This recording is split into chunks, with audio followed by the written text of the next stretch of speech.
Your remote attendance hereby discharges Toastmasters International and Division A from all claims, demand, right, promises, damages, and liabilities arising out of or in any connection with the use or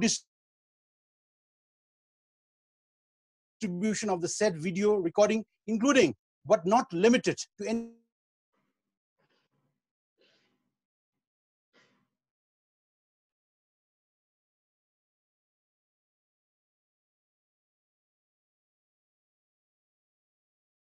is as follows. First, we'll have Distinguished Toastmaster Suman Sakia, our Division A Director, who will welcome our guest today.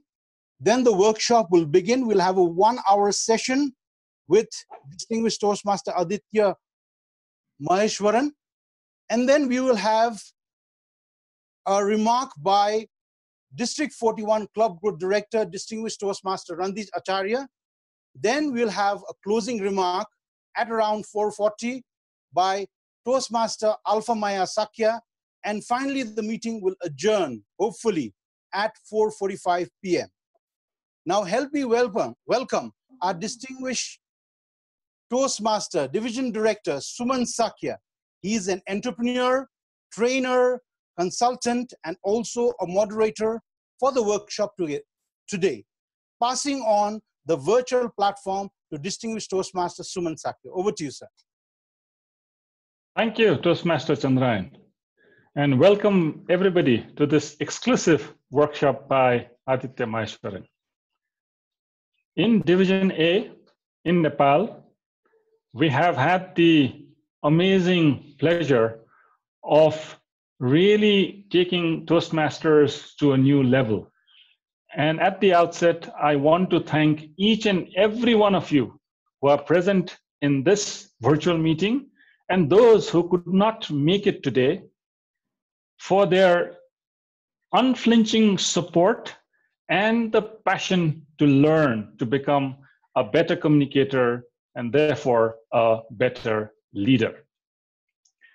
In Division A, we have always strived to work in a team, to be able to help each other, and to keep the objectives of the division of Nepal before our individual goals.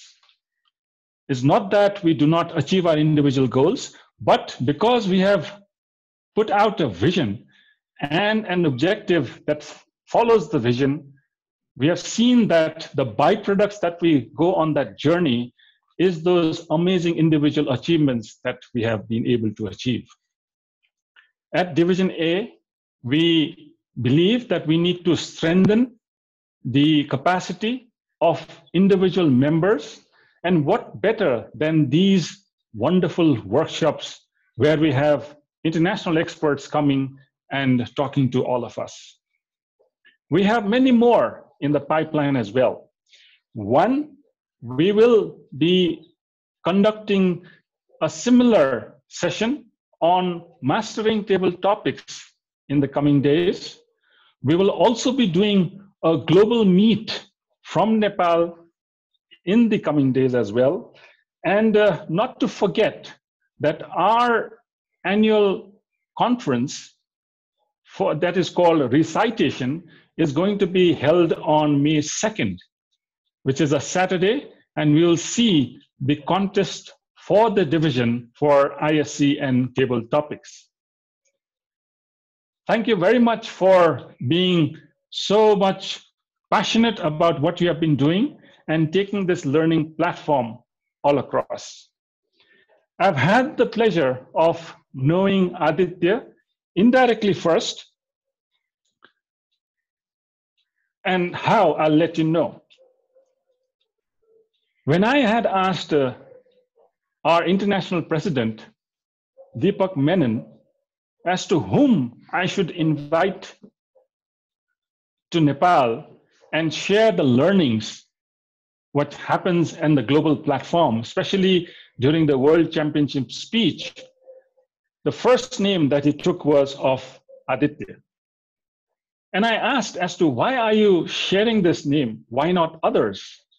And he gave me a long list of reasons. And as I tried to look up as to what Aditya had been doing, I was mesmerized. Being an engineer and being an MBA graduate, he has now moved on into management consultancy. But his passion for speaking has never left him, to the extent that he has represented 3 times at the World Championship of Public Speaking, and he has been a finalist and also the first runner-up in 2015. I'm sure he has many, many nuggets of wisdom that he has to share. Aditya, welcome to Nepal, and we look forward to the workshop. In Nepal, we have always said that we are diamonds, but we are still in the form of a charcoal.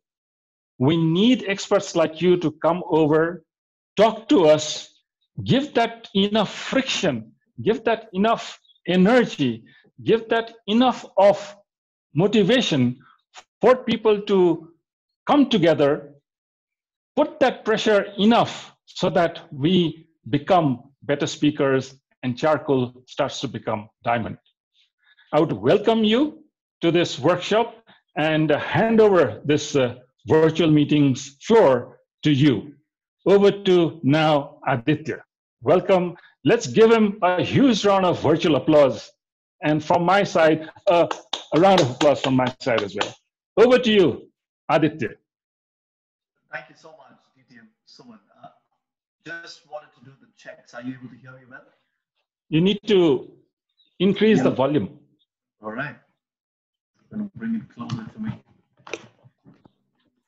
All right. Are you able to hear me well now? Better?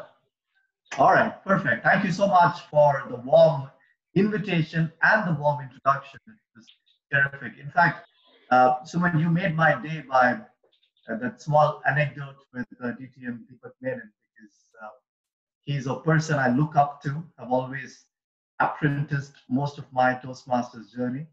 And I didn't know that anecdote, so thanks for sharing that with me. And thank you so much for inviting me, not just DTM Suman, but so many people who've worked so hard already. Sushma, Alpha, Chandrayaan, Manish, Neha, Sandeep. I hope I've got quite a few names right and I've not missed out too many people. But and Amit. And Amit, there you go. Thank you so much for making this happen. It's 233 people. That's terrific. I suggested this time, but I understand it's an afternoon siesta time for you there.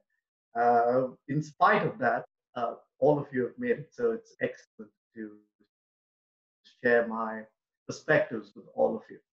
To begin with, my own Toastmasters journey has spanned 15 years.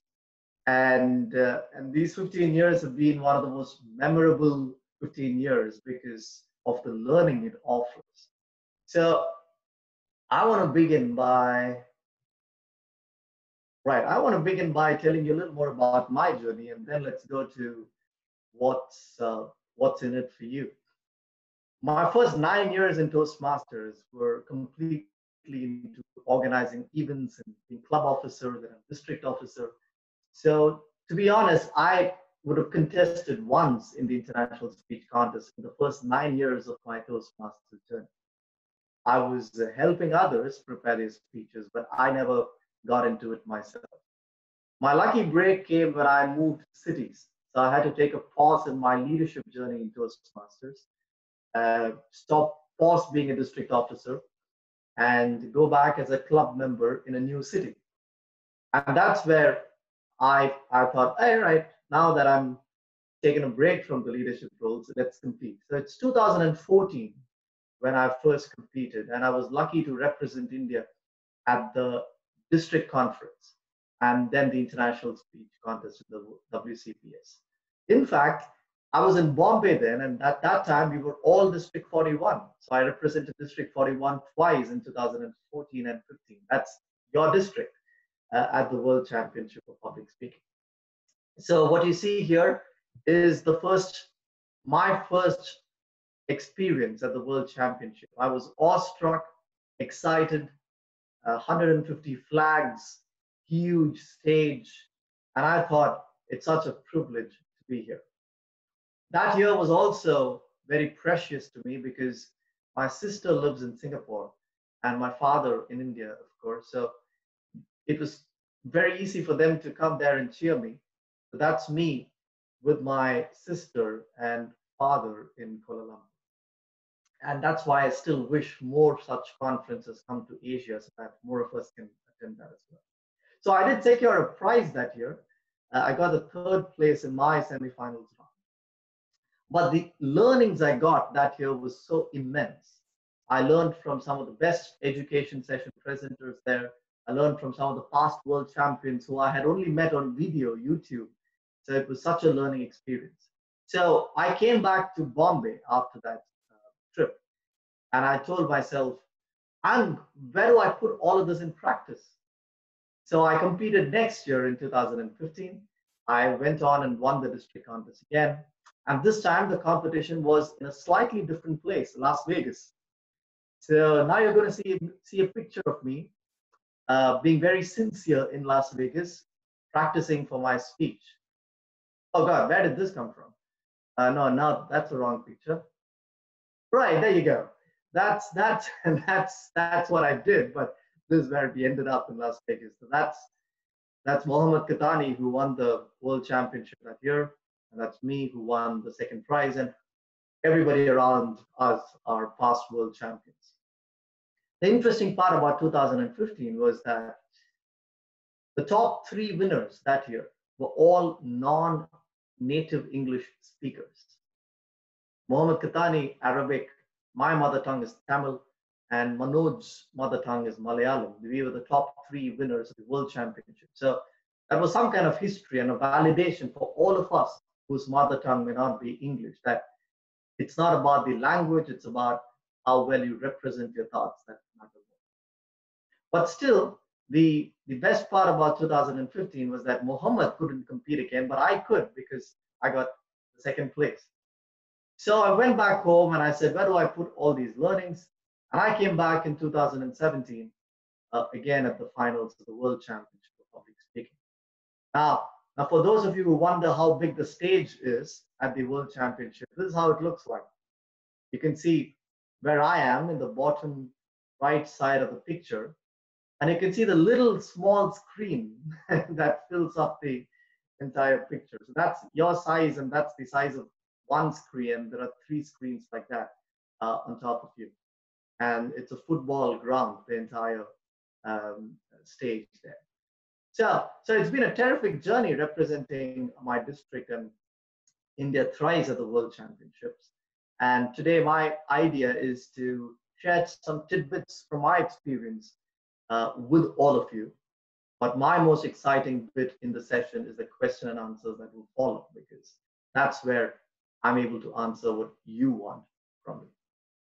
But before we begin, let's have some interaction. And the way we're going to have some interaction is I'm going to launch a poll. And you're going to answer, it's a multiple choice question. You're going to answer what you find most challenging in your speaking journey when you prepare a speech. Right, so in a second, you're going to see a poll on your screen. And you can select as many options as you feel is right. There we go. What I find most challenging while crafting a speech. I hope you're able to, yeah, there you go.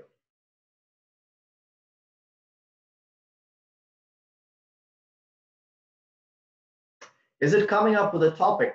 And all of us struggling with that, isn't it? What do I speak on? Is it identifying what I'm trying to say out of this topic? Sometimes that's confusing. Is it sourcing content to fill the time? How do I make an idea into a 7-minute speech? Is it structuring it in an engaging way? Oh, I have the best subject matter expertise, but I don't know how to put it all together, weave it all together. Or is it practicing the speech before delivery? How do I practice? Do I do it in front of the mirror? Do I do it in front of my wife, kids, parents? Or do I just go impromptu? How do I practice? So which of these do you find most challenging while crafting a speech? Wow, we've got 185 responses already. So I'm just going to wait for 5 more seconds and end the poll. So if you haven't answered, you could still do it now. All right, that's 199. There we go, 200. So I'm going to end the poll. And let's see what the results are.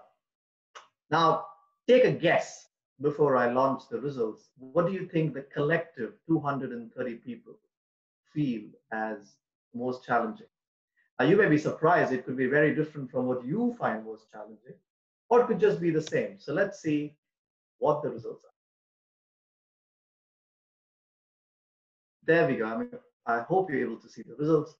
So unanimously, 60% of you, and that's a large sample size, isn't it? 60% of you find structuring it in an engaging way to be the biggest hurdle or roadblock that comes in the way of you delivering an effective speech. And it's not too surprising because I'm doing this twice. The first time I did for District 41 India, a couple of weeks ago, it was literally a carbon copy, and DTM Suman and some of you might have been there to validate it. Interestingly, the second bit is coming up with a topic. Then 33, 1 out of 3 of you have said identifying a core message. And interestingly, only 20% of the people find getting content is the hardest thing for me. But isn't it fascinating what we go to our mentors for? Like, oh, I don't find a story. I'm not able to find the right content. So much of our focus goes on that. But when you look at challenges, that seems to be not too big a challenge. All right. So let us now get into another question. Now, the second poll is the second poll. All right. There we go. What do you, now we talked about crafting a speech. Now let's talk about what do we find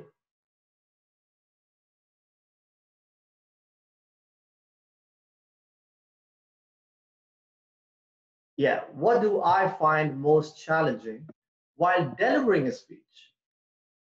Now that you've prepared, I hope you're able to see the poll on your screen.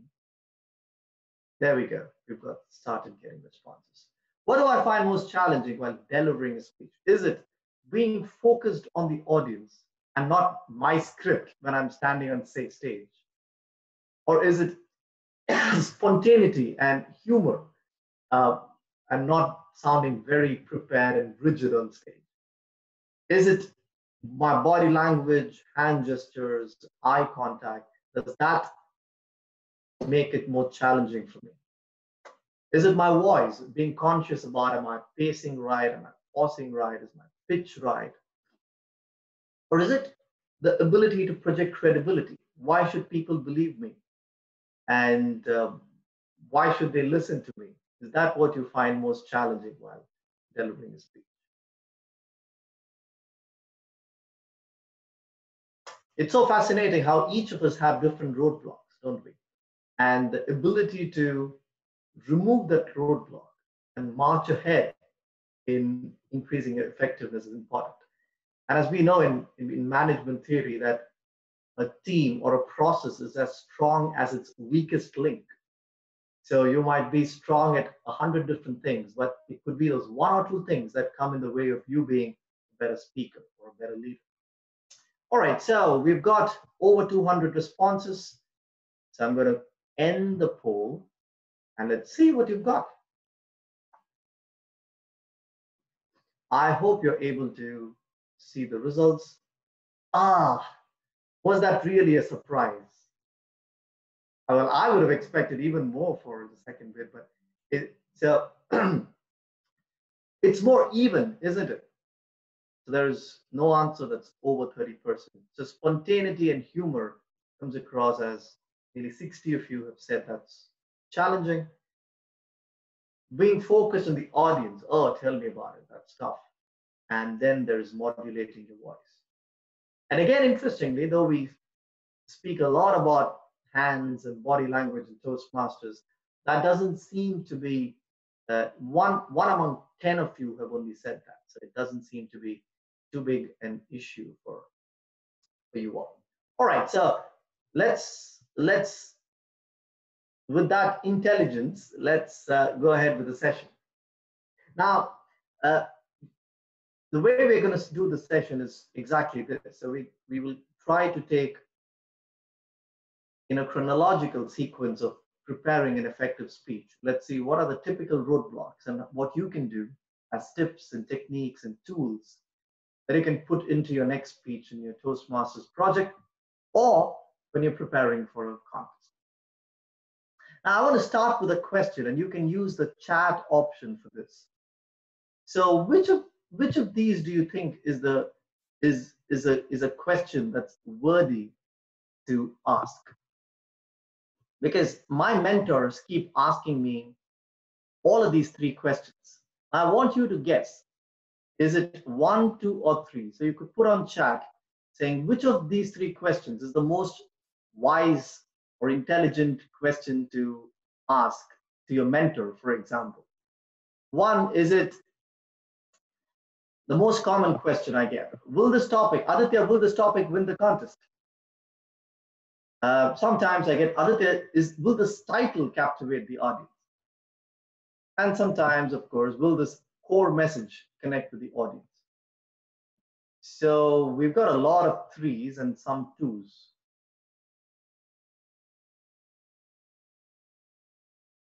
And some of you have put 3 1s. Oh, that's Roman for 3, intelligent. All right, we've got a few 1s, but mostly it's unanimously seems to be 3. All right, so that's fantastic. So 3 is the answer from my perspective. Oops. Yeah, and the reason 3 is the answer is that sometimes we get confused between all of these 3. For us, title, topic, core message seems to all be the same thing. And today, my offer to you in the next few minutes is differentiate between topic, title, and core message. And what do we mean by that? Let's start with topic. Topic is what you're speaking about. And that's the perfect start to preparing a speech. And the way I like to think about topics is I created this 4I framework for myself to be able to come up with more topics. How many times you've given your name for the next speech slot in your club, but you struggle to find a topic? We all do, don't we? When we put pen on paper, nothing strikes us. But when we are in the audience, there are 100 things that strikes us. So the 4I framework begins with who you are in the middle. What are you passionate about?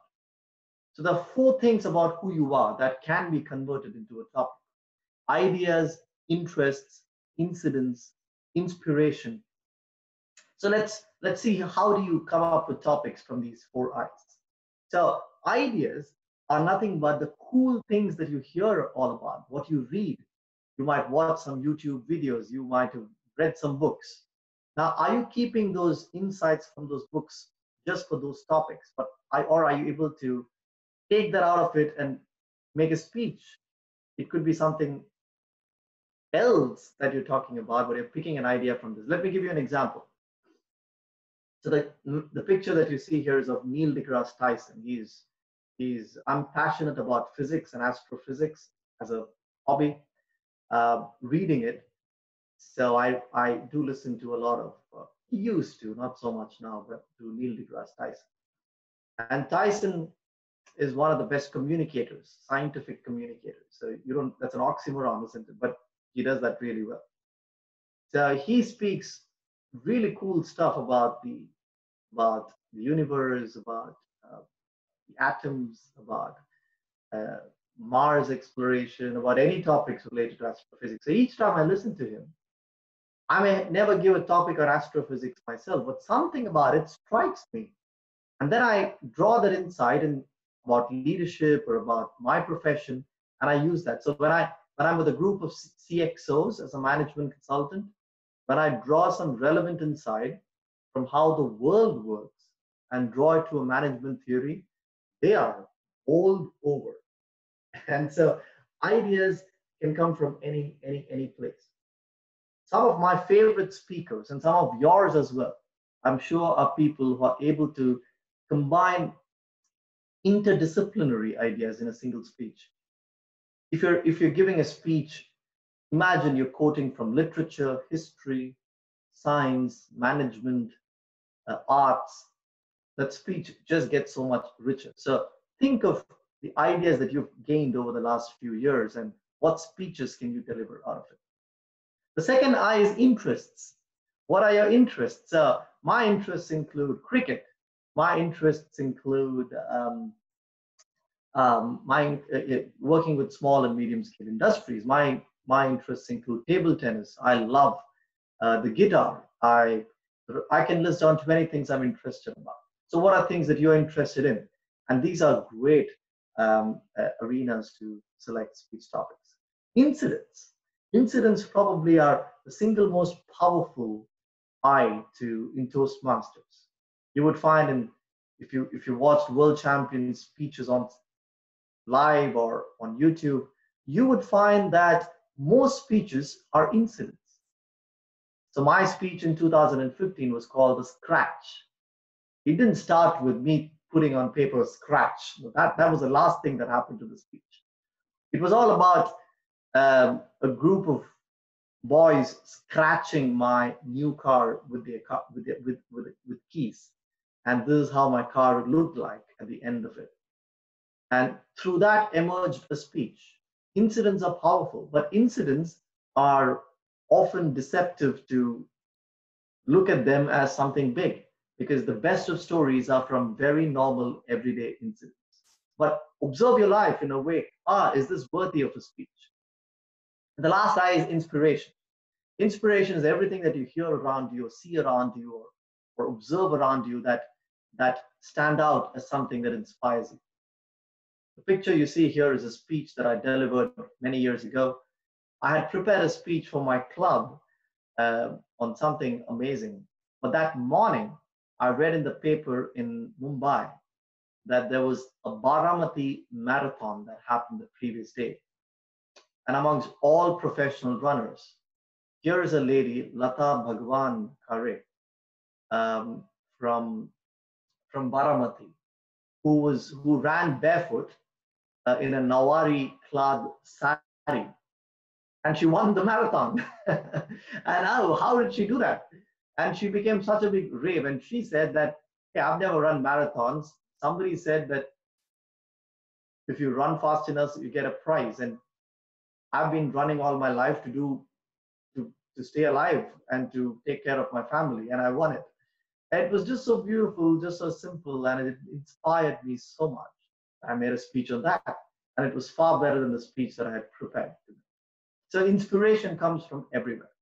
Now, if you observe in all of these 4 I's, friends, there is a 5th I that matters. It's not about the idea itself. It's not about the interest. It's not about the inspiration. It's not just about the incident. It is insight. What is the insight from this you are taking away and giving the audience? Now, that's where speeches win, not just the ideas and not just the interests. It's what's the insight behind it. When I talked about Neil deGrasse Tyson, that's fine. He speaks about that, about astrophysics. But what's the insight for my audience? When I speak about cricket and you saw the picture of Saurav Ganguly, that's fine. But what's the insight for my audience? Am I talking about his courage? Am I talking about his never say die attitude? Am I speaking about his building a team? So what is the insight I'm getting out of the interest? Similarly with incident, nobody cares about my car getting scratched. But that speech won me the world championship runner-up. So what's the insight that I took out of it? My insight there was scratches are inevitable, but a scratch stays only as long as you don't polish it. How many scratches do we create on our people near and dear? Remember, a scratch stays only as long as you don't polish it. That was the insight out of the incident. Similarly, with the Lata Bhagwan Kare, it's not about her winning the marathon. The insight is if she can, at that age, defy all norms, wearing a Nawari sari. What are we missing out? That was the insight. And people love insights and not just topics. So that's the topic. Going back to this framework. Now, topics are very important, but topics don't win contests, because the second step is asking yourself, if this is my topic, what is the core message or insight that I'm gaining out of this topic? But let's pause here. Let's do a quick interaction. Looking at this 4I framework, think of one new speech topic that comes to your mind and try to map it to ideas or interests or incidents or inspiration. So on the chat, write which of the I that you're talking about and tell us a topic that comes to your mind that you can craft a speech on. A new topic that you haven't yet prepared a speech. Go for it.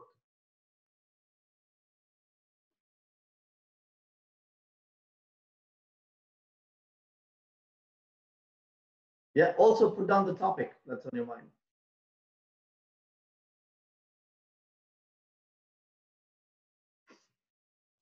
If I may just interrupt, everybody please write the chat message to everybody in the meeting and not send me private messages, because Aditya will not be able to see what you're writing.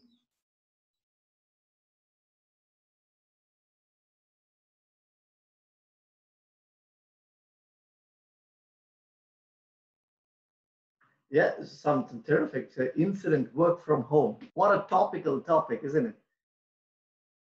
My amazing chicken recipe. That's an interest, I hope. Train your brain. That could be an idea. Yoga as an inspiration. Conscious parenting. How to win a marathon. Yeah. Breaking the barrier. Inspiration. Going on a bike tour. Self-discovery in a pandemic. It could be an incident.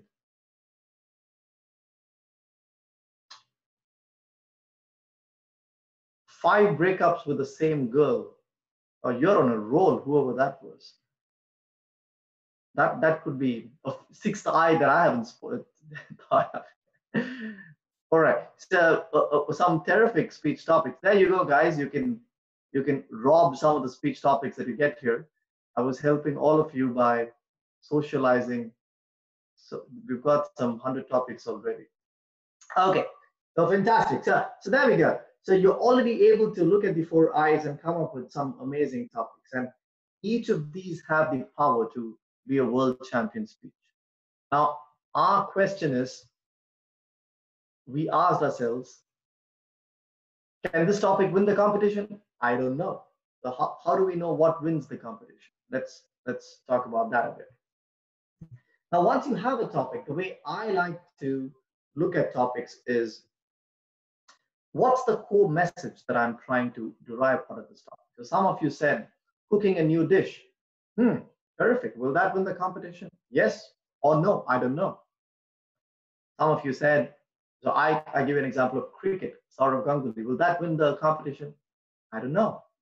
The reason I don't know is I want to ask you next, all right, the topic is great, but what is the core message? What are you trying to convey to the audience? Here is where I like to use, when I prepare speeches, a lens, a camera lens, which zooms in and zooms out.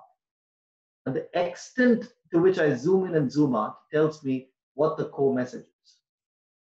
You see, when you zoom in too much into the topic, the speech can become too specific or too detailed, and therefore it excludes a part of the audience, especially if it's an international audience.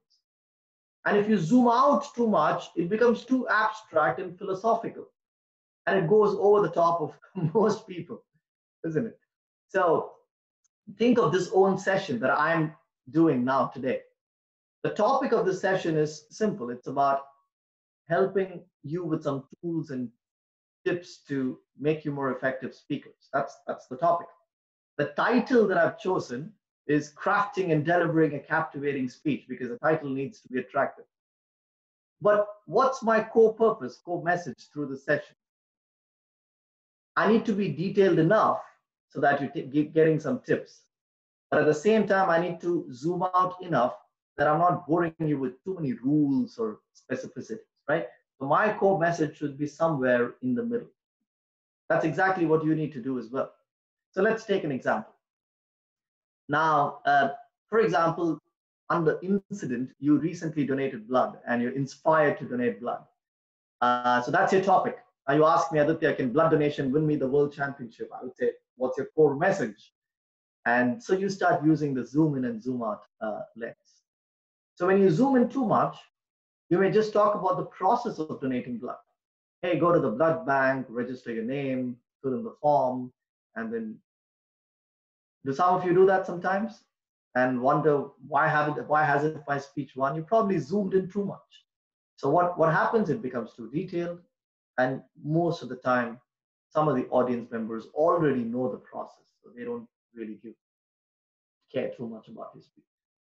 When you zoom out a little, suddenly the core message changes from the process of blood donation to my core message is not about how to donate blood, but why to donate blood.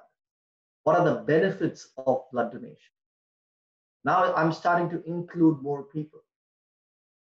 Let's try to zoom out a little more. When I zoom out a little more, I realize, though I'm talking about blood donation, my core message is not about blood donation.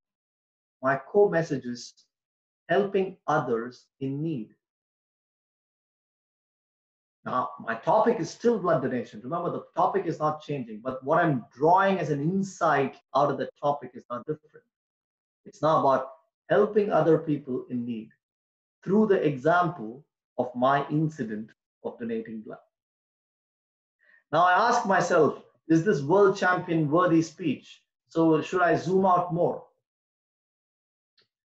And when I zoom out more, the topic can change. The core message is, it's not about helping others, because it's about what about yourself are you giving to the world? In my speech, it could be blood to people who need the blood. But in your life, it could be time for your loved ones. Or for you, it could be money to charity. The blood donation was not really about blood donation. It's to ask the audience, are we privileged people giving of ourselves to the world? And then you ask me, Aditya, can this core message win the world championship? I would say, wow, it's already impressed me. It is so powerful. What of yourself are you giving to the world is definitely a winning material. But then you may do the mistake of zooming in a little too much. And then it gets too abstract, a purpose of life, and it goes into philosophy. So the ability to zoom in and zoom out at the right and arrive at the right level of zooming is the core message. And this is not just important for Toastmasters. So some of you may wonder, is there something useful in this for my office presentation? So if we take an example of a typical office presentation that we all give, say you go to project status presentation, you got to update the status of the project. Now your topic is the same, it's project status presentation, but depending on what your core purpose is, the way you speak can change completely. Is it just going through every line of the project plan? Is that the purpose of this call? Or the purpose of the call is not about going through every line of the project, but it's to convey the overall project health. Or if I zoom out a little more, it's not about the project health at all. It's about, am I able to update the client, connect the project that I'm doing with their business challenge? And if I zoom in a little more, it's not even about that. The core purpose of this call, though the topic is the project that I'm doing, is about how this project is changing, helping the client change the world. And when I zoom in too much, it could be too abstract again, right? So just to wrap up this section so far, topic, title, and core message are different things. And understanding that each of it requires some time to draw out of does you a lot of good before you start putting pen on paper and creating your own speech. I'll give you a few seconds to allow this to sink in. And then let's move to the next typical roadblock that you face, which is, how do I source content in my speech? And what you asked for. How do I structure my speech more effectively? We're going to spend 10-15 minutes on this, and then whatever I've missed out or whatever else that you want to talk about, we can ask as questions. So let's go back to the screen.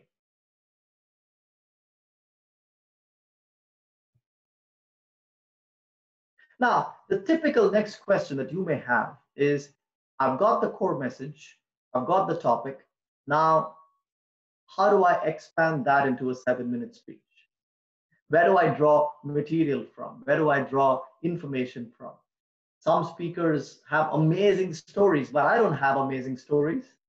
Where do I get those things from? So what we often do as we jump the gun, so to speak, and we get into this directly, right? You have a topic, say blood donation, as I talked about, and you immediately ask, oh, can I get some quotes, statistics, jokes, anecdotes, personal stories? And that's how I'm going to fill my content, right? Are you guilty about doing that directly? The moment you have a topic, you jump into this.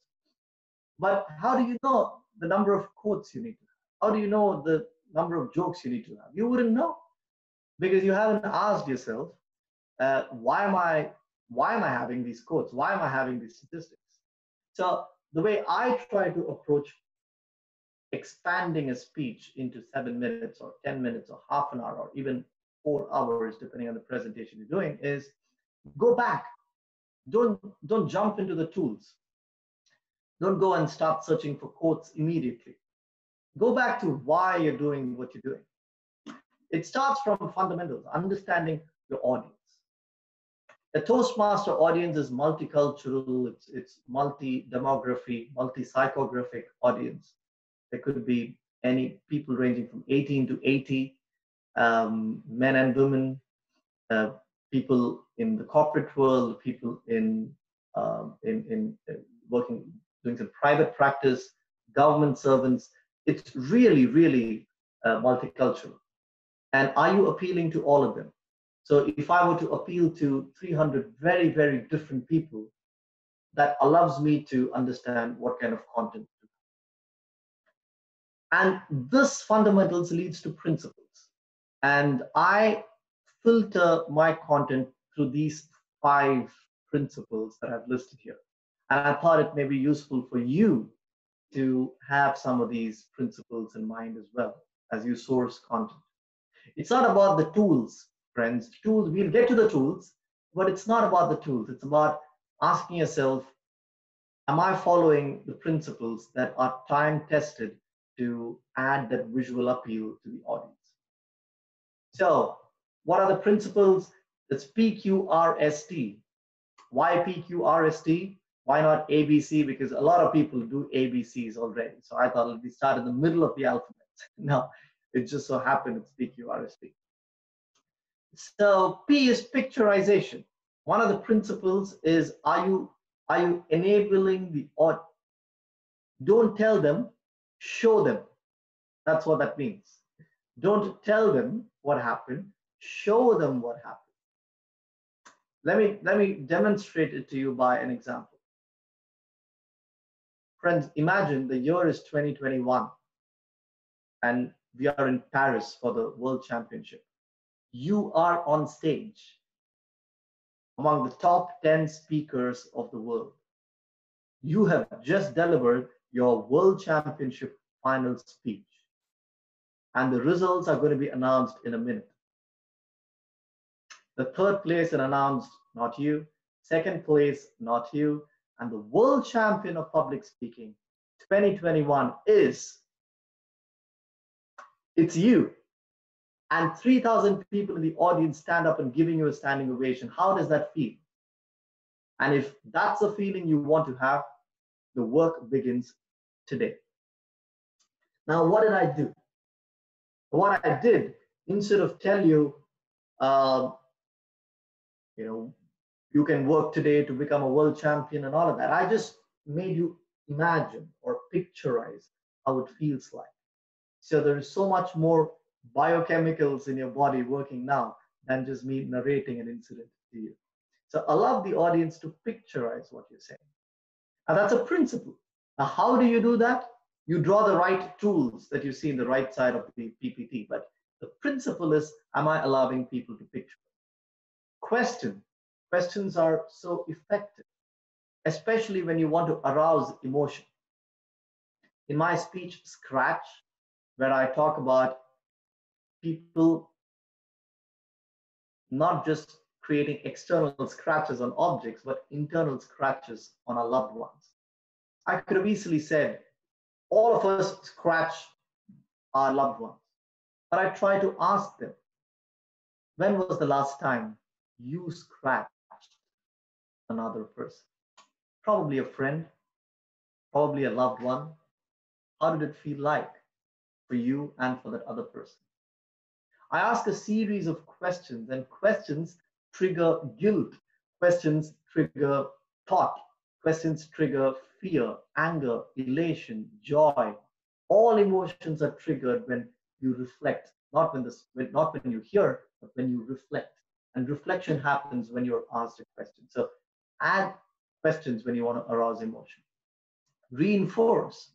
Reinforce is subliminally programming the audience by saying the important core message as many times as possible in an engaging way. So like Martin Luther King's famous I Have a Dream, I had a dream 16 times in a matter of 5 minutes. 16 times in a matter of 5 minutes. But that didn't sound boring. His speech didn't have a title when he was on stage. But after his presentation, it automatically became the I Have a Dream speech. That's how powerful it is. Like Dhananjay's I See Something in You, or any popular speech, Obama's Yes We Can. What are you reinforcing in your speech? So my speech, people may not remember the characters, but people remember scratch stays only as long as you don't polish it. Because I said that at least 6 times in my speech, in different parts of my speech. Reinforce, reiterate, repeat what's important in your speech. It may not be in the same words, but repeat. Don't assume that just because you find something interesting in your speech, the audience will also remember that forever. You got to reinforce and reiterate for that. Storytelling. Don't give them philosophical advice. Instead, try to convert that into a story. For example, I don't know how many of you have children, but I have a little niece and nephew from my sister. So I learned never underestimate the intelligence of children, right? When I was with my sister a couple of months ago in Singapore, my sister was doing the dishes in the kitchen, and her little daughter, all of 4 years, came to her and asked, Mama, can I ask you a question? She was already busy. It was the end of the day. She didn't want to entertain conversations. It was time for sleep. So she said, all right, go ahead, make it fast. So the little girl asked my sister, Mom, why is your hair, some of your hair strands white in color? My sister got irritated. They're like, my hair, every time the daughter is naughty, Mama's one hair becomes white in color. So my little niece, all of 4, asked my sister, is that why grandmom's hair is fully white in color? So we all had a great laugh. So never underestimate the intelligence of children. Now let me pause. What did I just do here? I just gave an impromptu example. I combined 2 tools of storytelling and humor. But why did I do that?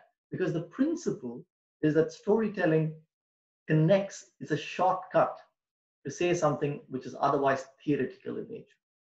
There was no ego between us when I gave you that example, was there? But if I try to stuff into you saying, children are intelligent, you may immediately push back and say, hey, I have my own perspective on the subject, shut up. But if I say that as a form of a story or a joke, there is no ego. So there's a path of least resistance between me and you, from you to absorb. And the 5th is teleport. Teleport is don't just show them, take them. And sometimes you find that you feel like you are a part of the speaker's speech itself. I love to use sentences in my speech like, friends, if you were standing between me and my dad, you would be able to feel the current pass through you, the current of guilt, the current of ego, and you probably by the end of it might have felt a moist tear fall on your feet from my eye. Or I sometimes tell my audience, if you were in the sofa with me, you would have seen this beautiful tree outside my window. And you would be looking at that tree and saying, wow, Aditya, that's such a wonderful view that you've got. Right? I'm not just telling you about a tree. I'm not just describing a tree. I'm involving you, and we are seeing the tree together. Allow the audience to see what you're seeing, to feel what you're feeling, to touch what you're touching, to smell what you're smelling, to imagine what you're imagining. That's teleporting them to your speech. Now let's pause here. Now, if PQRST are principles, how do you deliver? What do you put in your speech that delivers on these principles? That's where you go to tools. Now you ask yourself a more intelligent question, don't you? If I want to picturize, what tools will help me? You may realize probably a personal story may help. Probably an anecdote may help. Probably a quote or a statistic may help. So you go through the tools, a laundry list of tools, but you understand the principle. Let's spend some time, let's pause now and spend some time on structuring a speech. But I want to give you 5 seconds for you to sink in, or I see some of you taking some notes, but I want to give you 5 seconds to just sink in what we've spoken so far before getting into structuring a speech.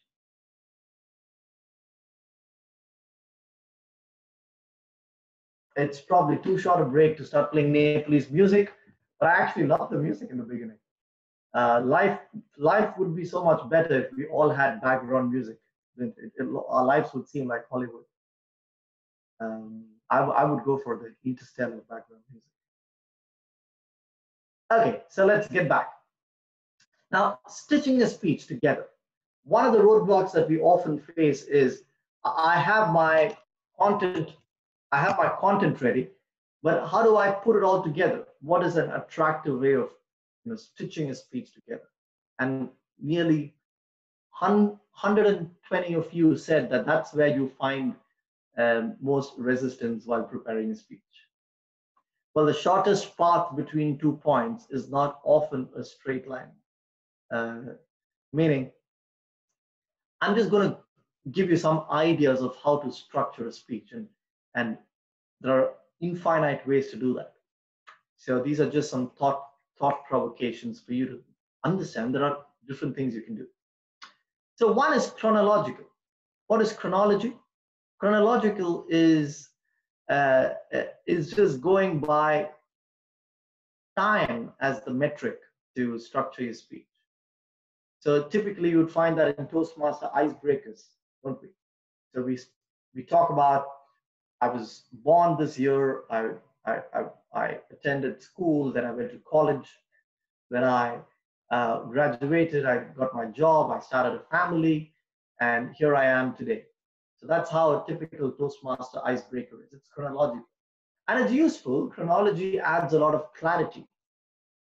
You don't want to be a lawyer in court and speaking like a Hollywood screenplay, confusing the judge. You want to go chronologically. You want to add clarity. But as a Toastmaster, the job is to engage an audience. Sometimes chronology can get boring because you're focusing equally on everything. But it's still useful when you're journaling, when you're blogging, or when you're having casual discussions, over the table conversations. The second, and these are I have made up these names. So you don't need to understand the names. You just understand what that structuring means. The second technique is what I call anchoring. Anchoring is just a better form of chronology in terms of structuring a speech. So you ask it, let's take the example of the icebreaker. I ask myself, I have enough content of PQRST. Now, how do I structure my speech? You know, why should I talk so much about I was born here, raised here? I mean, that's ordinary. Let's start with something that they will remember. So what do I anchor my speech on so that I can then do before that and after that in my life? So I say, 2012, my friends, was the biggest year in my life. It's not that I did something great, but I was the first person in my family to complete post-graduation. I had completed my MBA in 2012. And 10 years before that, if you had seen me as a student in school, you wouldn't have given me a chance that I would have done that in such a reputed school. So let me take you back to my childhood and tell you what led me to that pedestal in 2012. So, pause, I just made it up. But what I'm doing now is I'm anchoring on a specific event and then taking you back in time, taking you forward in time. Suspended information is another technique. Suspended information is what, if you want to be a salesperson or digital marketer or motivational speaker, suspended information works really well because you're teasing the audience by throwing something but suspending it to and keeping the suspense to the end. For example, friends, imagine you're pitching Toastmasters to a group of college students or somebody. You're saying, I'm going to tell you the magic mantra, or I'm going to tell you that one thing you need to know to be more confident in your lives. But before I tell you that, I want to talk you through my journey. And they're like, oh God, can you just tell me that one thing? But you've suspended that. You've opened something and you've suspended that. And you've gone back to your own story. And you can even have 3-4 suspension loops in one speech and then close it all at the end later. My 2017 speech in Vancouver called Lost and Found, which is on YouTube, follows a similar technique of suspended. I talk about my childhood, but I don't complete the story. I start about another example. I again open another example. Then I close the inner example and then the outer examples, and then there's more engaging to the audience. So let me pause here. The idea behind the slide is that there are many ways in which you can structure a speech, and you've got to figure out what's most effective for you. So just to put things together so far, we spoke about how you select a topic, how a core message is different from what a topic is, and a title is different from both of these together. And then we spoke about how do you take your core message and expand that into a 7-minute speech or a 10-minute speech. And once you expand it, what are the different ways in which you can stitch the content together? You go chronological, you can anchor it on a specific event and do before, after. You can use suspended stories, which is start with something and then pause it and build that suspense. A hub and spoke is another example where you're using a metaphor or a core message as the hub, and everything else is a spoke that goes out of it. Like Ramona Smith in 2018, when she won the world championship, her entire speech was about a boxing ring, wasn't it? So her core message was, I'm still standing in the boxing ring. And then she goes into an example about her relationship, and she comes back to the boxing ring. She goes to an example of her career, and she comes back to the boxing ring. So there's a hub, which is the metaphor. There's a hub, which is the core message. And spoke is each paragraph or each example or each experience in your life, which comes back to the hub. So examples, my 2015 speech, Scratch, is chronological. My 2017 speech is Suspended Information.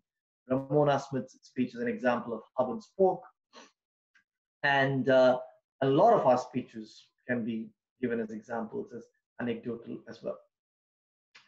I have some stuff about going beyond this and talking about, some of you may be addicts, some of you may be really good speakers already. What is it that differentiates apart from all of this? What are those key differentiators that differentiates a great speech from the average? But I'm going to suspend that suspense now, and I'm going to take questions, and through the questions or towards the end, I can share some shed some light on what differentiates the real best from the rest at that level, at that stage where everybody is really good. So let me pause, and DTM Suman, I would rely on you to lead the question and answer section. Thank you very much, Aditya, for this absorbing and engaging session. Thank you.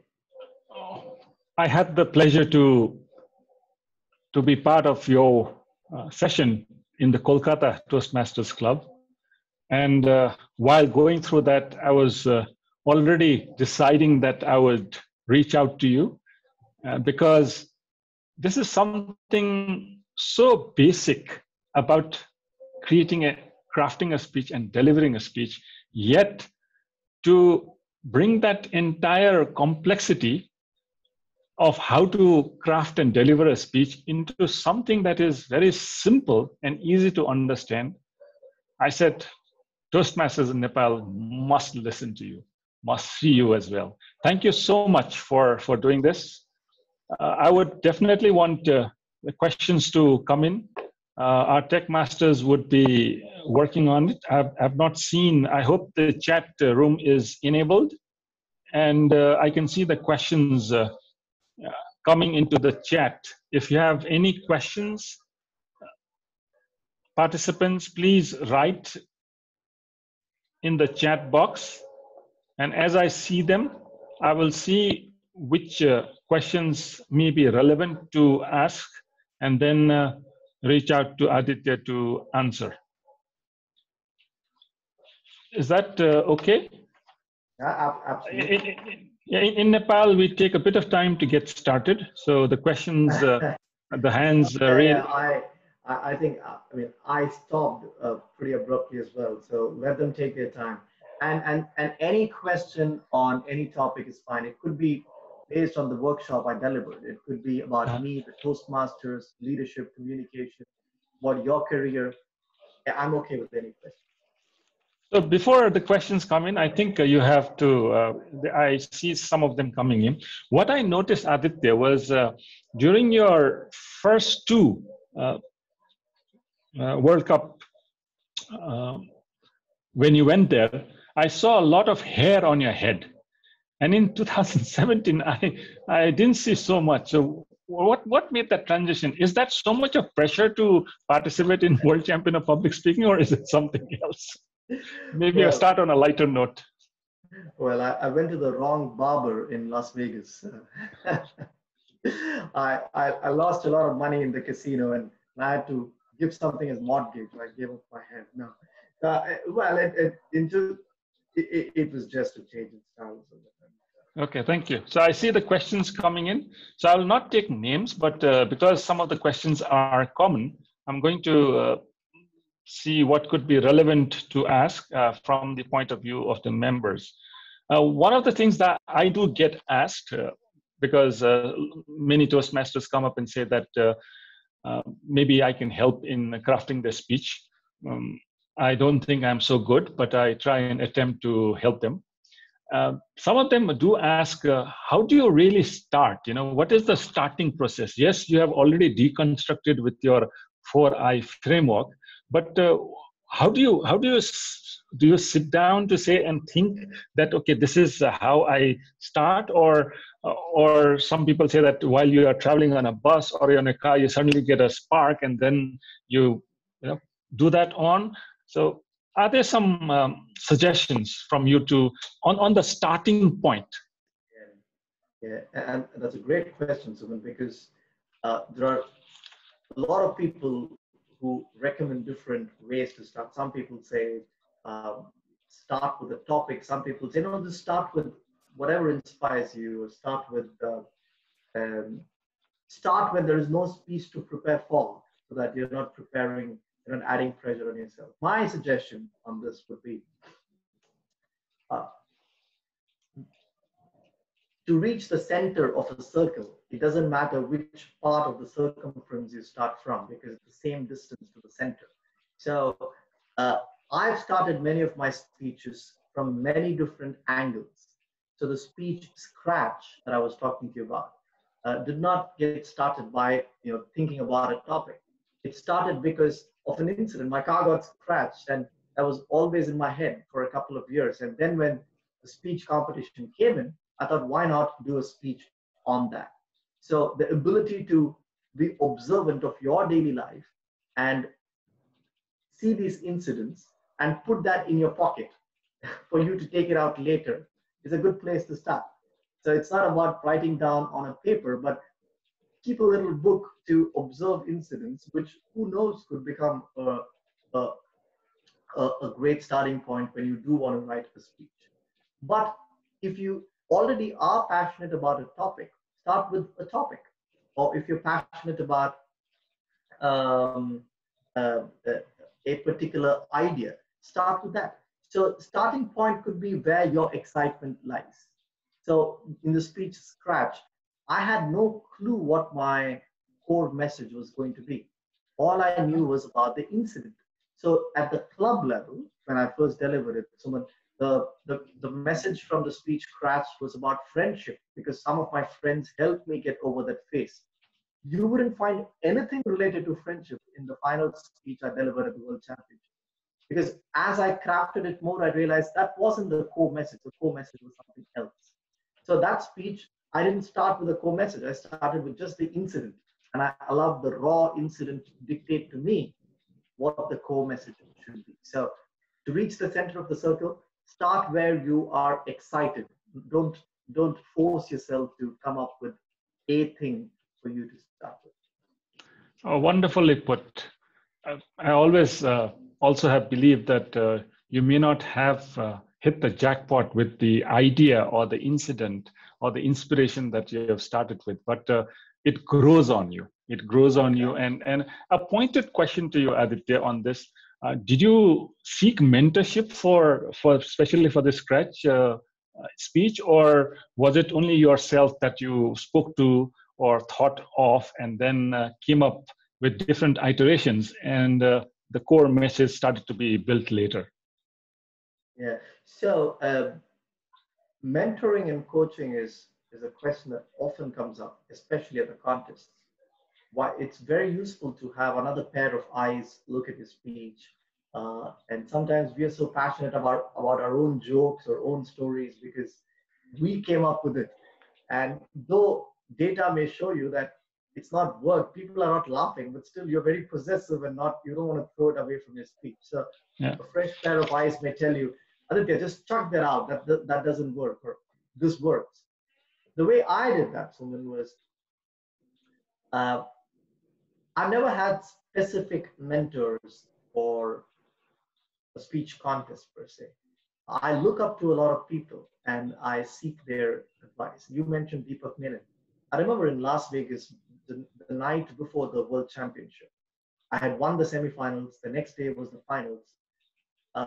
People normally run to the past finalists who are present in the convention. They are most sought after by the speakers.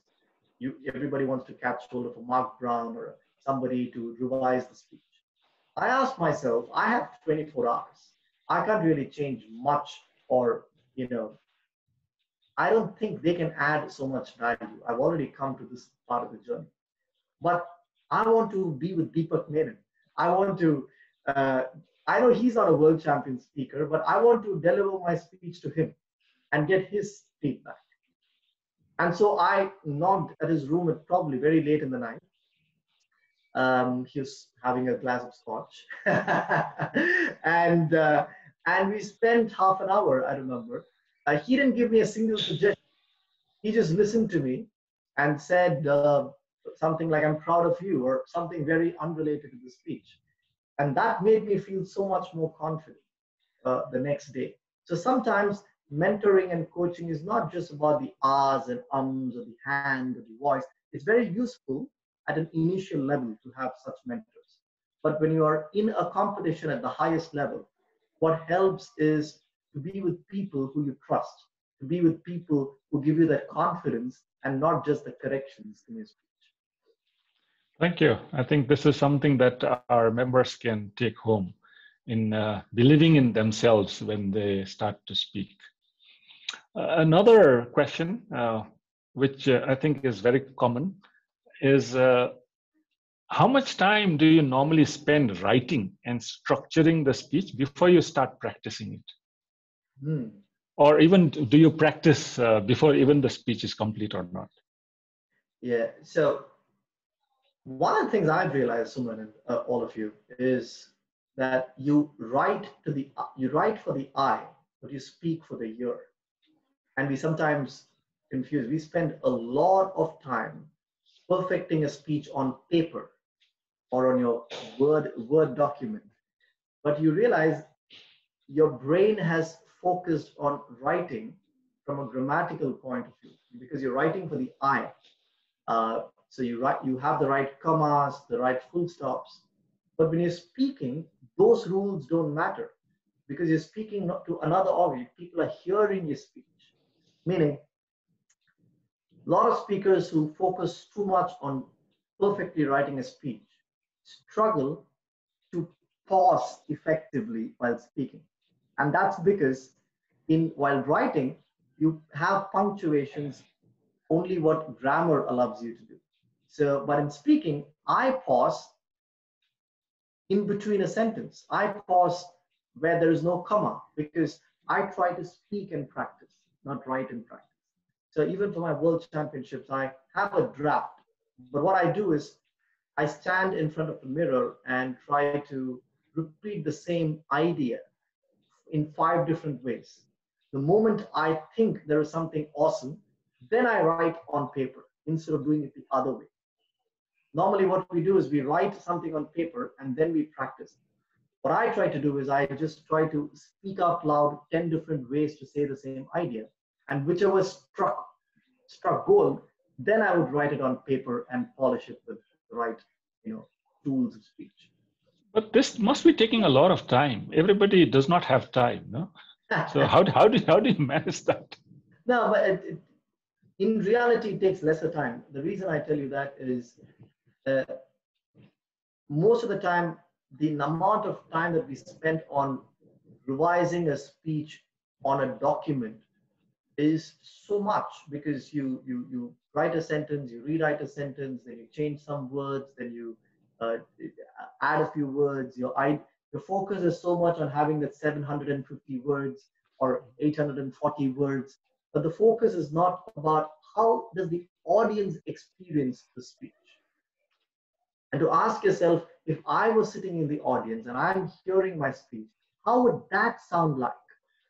So I focus my preparation on asking, if I were listening to my speech by sitting in the audience, how would I be sounding like?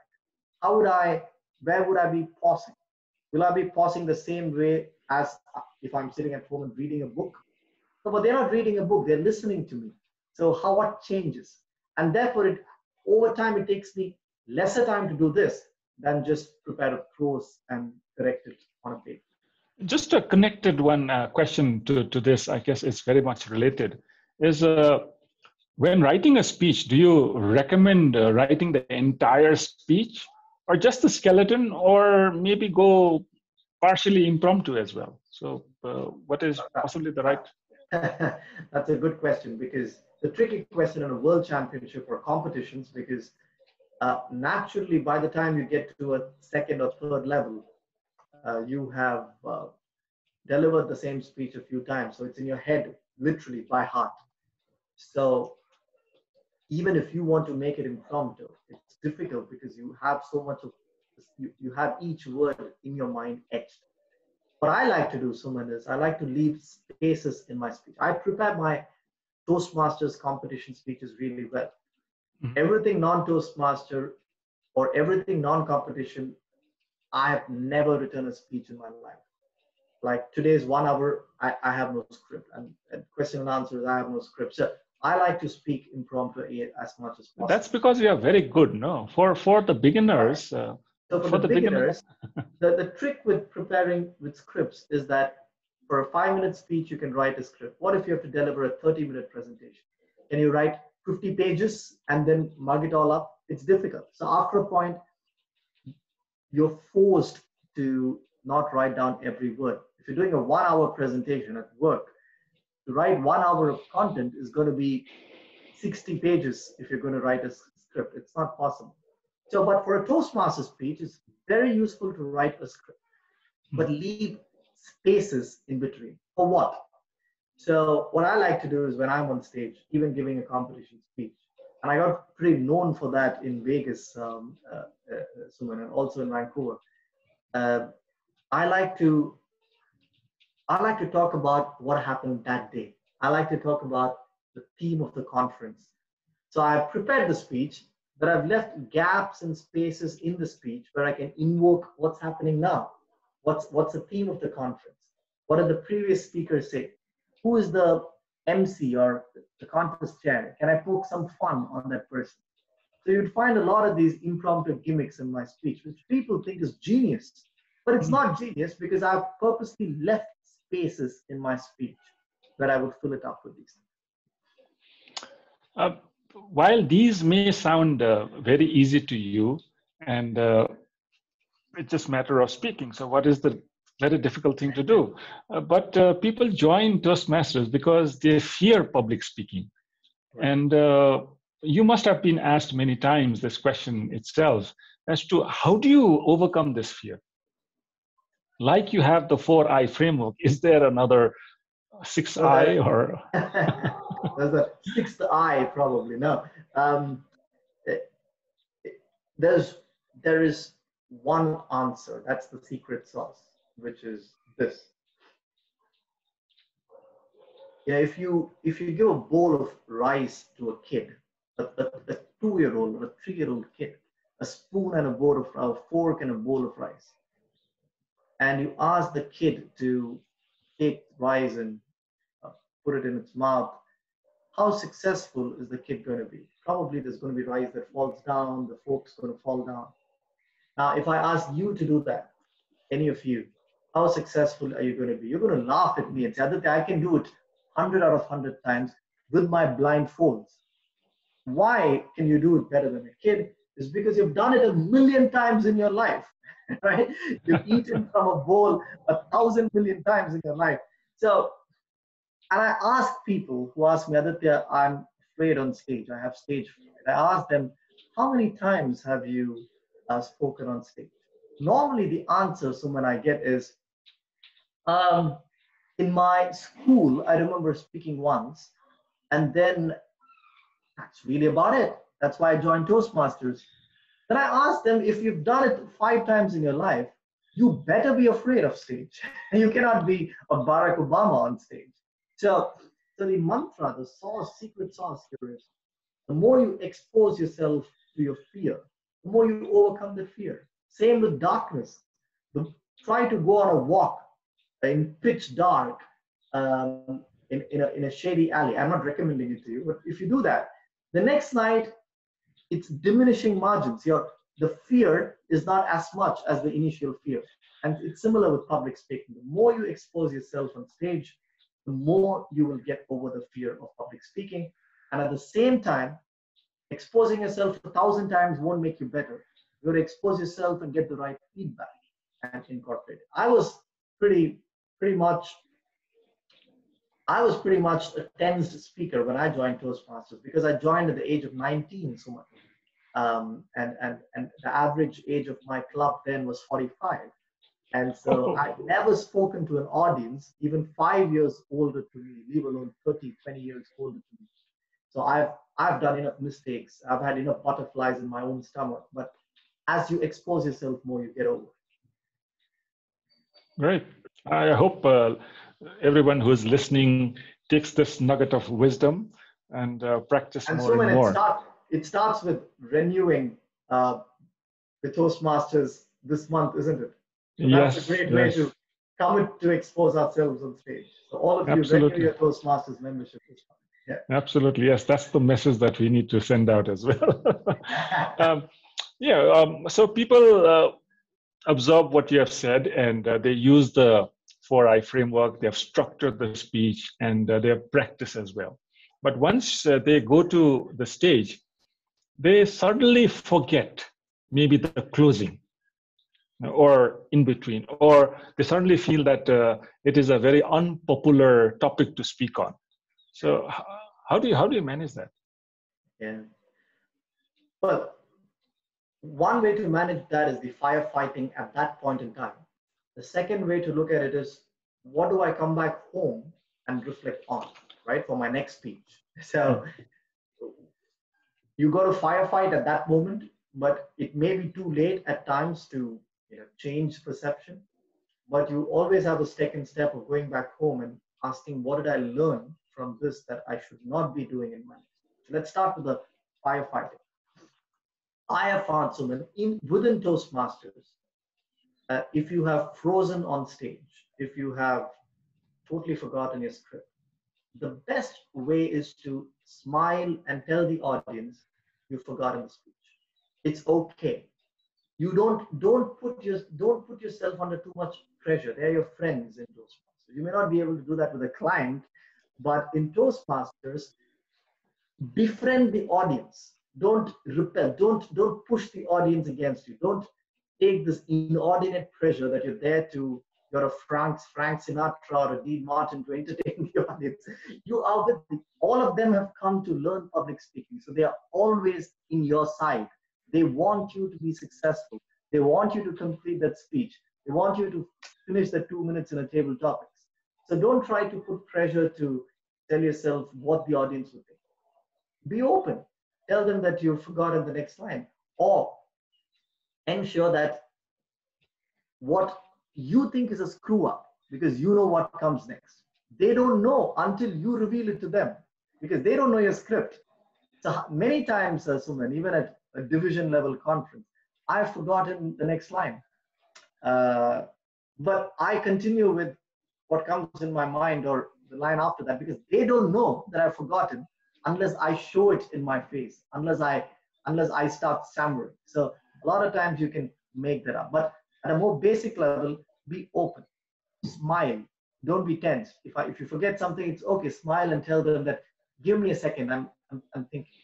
But the most important thing is going back home after you firefought the situation, going back home and asking, what did I learn from the situation? What can I do differently? Am I over preparing my speech, or am I writing my script 6 hours before the speech, and therefore neither am I impromptu, nor am I fully prepared? I'm somewhere in between. Probably I need to start writing my speech 2 days or 5 days before my presentation, so I have more time to prepare. Remember, preparation is pressure, presentation is pleasure. The pressure needs to be in preparation so that the pleasure is in presentation. But if you've taken pleasure in preparation, the presentation is going to be a lot of pressure. Yeah, I think that's a wonderful message to our participants on how to take those difficult moments along with it.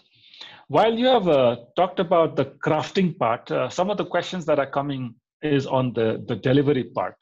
And everybody, once you become a Toastmaster, as soon as you go on the stage, when they come back, they start saying that your hands didn't move, you didn't have gestures, and how much of body movement is important in a speech, and how does it stop, or where does it stop becoming a drama or acting? So how do you have managed this while you have crafted and delivered your speech? You see, Suman, when we learn, if any of you have learned any musical instruments, you realize you always start by learning the notes. right? Its notes are either numbers or alphabets, whichever instrument it beats. You learn jingle bells, it's 3-3-3. It's not jingle bells, it's 3-4-3. But after a point, you don't, when you're doing a show, you don't play the notes, you give them the music. So somewhere you learn the notes, but then you dissolve it to make it into music. Our body language and all tools of public speaking are like notes. You need to learn how to use your hands and how to modulate, and your eye contact, facial expressions, body posture, stage movement, pitch, pause. All of these are notes. But when you do a little too much or too little of it, the audience attention goes to your hands. But the hands itself are not important because you're doing hand gestures for a greater good of creating impact in your speech. A lot of Toastmasters stop with just learning the notes. We don't go the step further to ask, now that I've learned the notes, how do I make it so smooth that the audience sees the music and not gets caught up in the notes? So my suggestion would be learn the appropriate tools, which is don't keep your hands in your pockets, and don't look at your hands as a liability. Look at them as an asset. But if you practice that enough number of times, what you do is you start feeding intelligence, you start empowering your own hands. So now when I'm speaking to you, Suman, I'm sure my hands are moving, but it's not consciously moving because I've empowered them to take care of themselves. My voice, I'm sure, is modulating, but I'm not worried about that because I've empowered my voice to modulate the right way. So that comes with practice. So when you practice enough, your mind is only with the audience because your hands take care of themselves, your voice takes care of itself, and your mind is only on the audience. But a good starting point is to learn some best practices. But remember, that's just step one. You will never pay to watch a musician play notes. You only pay to watch a musician who gives you the experience of music. And that's what you need to do as a speaker as well. I think I'm also allowing some time for the participants to absorb what you're saying so that they can imbibe your knowledge and the suggestions that you're giving. Another question that has come in is, as the competition is now going online, the human part of it takes a major hit in terms of the audience. The contestant could be very terrified while delivering a speech to an audience, not really knowing how the audience is interacting. Yeah. Because for a speaker, knowing how the audience interacts is very, very important. Yeah. Because once you go to a point of becoming a good speaker, you get the energy out of the audience as well. So two parts in this question is, one, how do you know your audience is getting engaged or not? And second, on an online platform, what do you do to make sure that you are able to deliver and connect with the audience? That's a great question, especially in contests where it's so vital to get a pulse from your audience live on how it's going. So a couple of things that we've been discussing over the last month or two with some fellow World Champ finalists and others to put down a few best practices has been some interesting points have come out. Number one is it's a lot. It seems very tactical, but it's really important on how you position your laptop and how far it is from you. Does the camera meet the level of an eye? Is it too low, too high? So just ensure that your logistics are not a deterrent for you. But once you get over the logistics, you have the right lighting, you have the right background, you have the right eye contact at the level of your camera, then ask yourself, how is this medium different from face-to-face? You may want to be a little slower when you're doing a conference, because you don't want the judges' bandwidth to be a little weak and you go real fast and they don't hear you properly. You want to be a little slower than your usual conference. You want to ensure that if your natural strength is stage movement and body language, you got to make those more subtle, because I cannot move left, right here. I'm on camera, and my laptop can't keep moving with me. So how do you create impact without too much of stage movement? So your expressions become more subtle. In a typical Toastmaster speech, someone may say, I went there. You know, that sounds funny in camera. You may want to be more subtle by saying, friends, when did you last scratch another person? Instead of saying, when did you last scratch? You know, that doesn't look too good on camera. So focus on how your emotions can get a little more subtle in expression, not really the typical Toastmaster way on stage. And number two, ensure that the logistics, you've tested the logistics 2, 3. Thank you. You have competed in the World Public Championship 3 times. You know? Did you feel at any time that you're running out of your stories to tell? 2015 versus 2017, sort of. Well, Hans Zimmer doesn't run out of music. A.R. Rahman doesn't run out of songs. Steven Spielberg doesn't run out of movies. One would assume they do. So if you are good in your art, the test of being good in your art is that you don't run out of ideas. So no, I think we've barely touched the tip of the iceberg. There is so much to be said and so little time.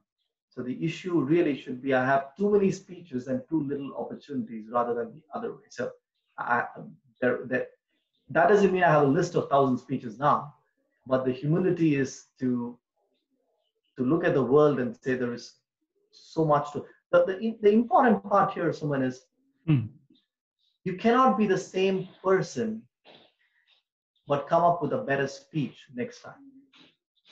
I remember in 2014, my speech reflected who I was a person at that year. In 2015, the reason I fared better was because I had grown as a person, and my speech was a spillover of who I had become. And in 2017, I like my speech so much more than scratch, because it's not that the same person cannot think more profoundly. You need to become a better person. And then your speech becomes better. Are you becoming a better human being? Are you becoming more kinder? Are you becoming more happy? Are you becoming more giving? And then your speech is a reflection of that maturity. So the more you grow as a person, the more you're able to create impact on stage. That is insightful. Yes, it makes sense. But as you grow to become a better speaker, and you've been a Toastmaster for a few years, or some for quite many number of years, then you suddenly have so many tools and techniques or principles, as you put it, to work upon. And they sometimes try to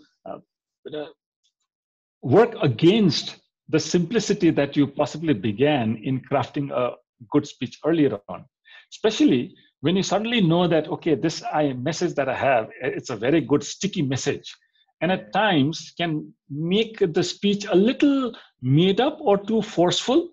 Yeah. So how do you think you can strike the right balance? There's another question being asked. Yeah, it's a great point. And if you remember that slide on the principles, it all starts with 2 questions: knowing your audience and knowing yourself. The principles emerge from there, and the tools emerge from the principles. So it starts with who my audience is. If I'm a management consultant, I speak with CXOs all the time. I cannot do a dramatic visualization for a CEO, but I can still picturize, but it takes a very different form, right?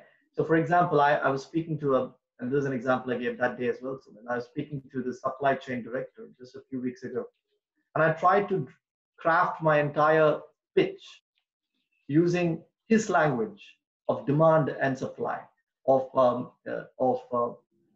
the path of least resistance, and all supply chain jargons. And he loved it, right? So I'm still following the principles, but it takes a different shape. So you're right. At the heart of all of this is asking, who am I speaking to, and who am I as a person? I remember someone way back in 2008, my good friend in Chennai at that time had won the division conference. And the district conference, at that time, the entire India and Sri Lanka were all one district. So the district conference was in Sri Lanka. Now, because she was the first person ever representing Chennai at the district, she wanted some feedback. So she got some feedback from somebody in the US. She was such a brilliant speaker at the division. She spoke about her son's epileptic seizures and how she as a mother and her husband together sacrificed their career, money, time, and invested everything on their son. We all shed a tear at the division. But at the district, suddenly we felt it was somebody else speaking, because some Toastmaster from the US had told her that she needs to, jump a certain way, she needs to act a certain way, she needs to add drama a certain way. And that simple, authentic emotion of a mother sacrificing her life for her son was lost. And in district, she didn't even get placed because she was not being heard. So that's why the starting point is not only knowing your audience, but who you are. She was this 50-year-old, we used to call her auntie, the auntie-like person in Chennai. And that image is what brought that empathy on stage. She's a sari-clad 50-year-old auntie filled with empathy. In the district, she suddenly tried to become this, cool, modern, this. It didn't work for her. So who you are as a person combined with who your audience is the fundamental. If you can keep it to that, wonderful. And use the principles more to add value to that. Great takeaway there.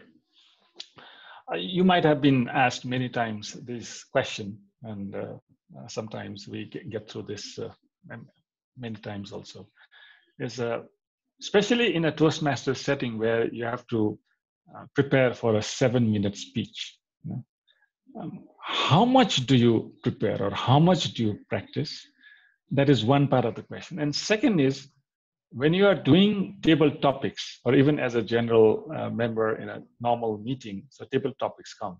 So how do you manage to pick up a topic and speak? So one part is on the normal speech, whether be it a competition or a meeting speech. What is the preparation that is required? And it goes up to also what you said was you don't prepare so much, you have a sort of a craft. But for table topics, then how do you prepare? So 2 questions rolled into one. Well, that's table topics. How do you prepare? That's you probably bribe the table topic master to get the topic. So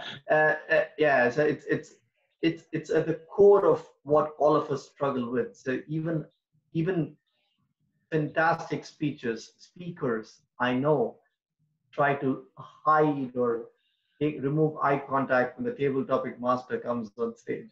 That's because there is an evolutionary fear that the human brain has on safeguarding our reputation with the audience, or there's the fear of unknown. It triggers even cortisol in our brains, which is a neurotransmitter of stress. So it's not you alone. Any of you who are afraid of table topics, remember, you're not alone. I'm afraid of table topics.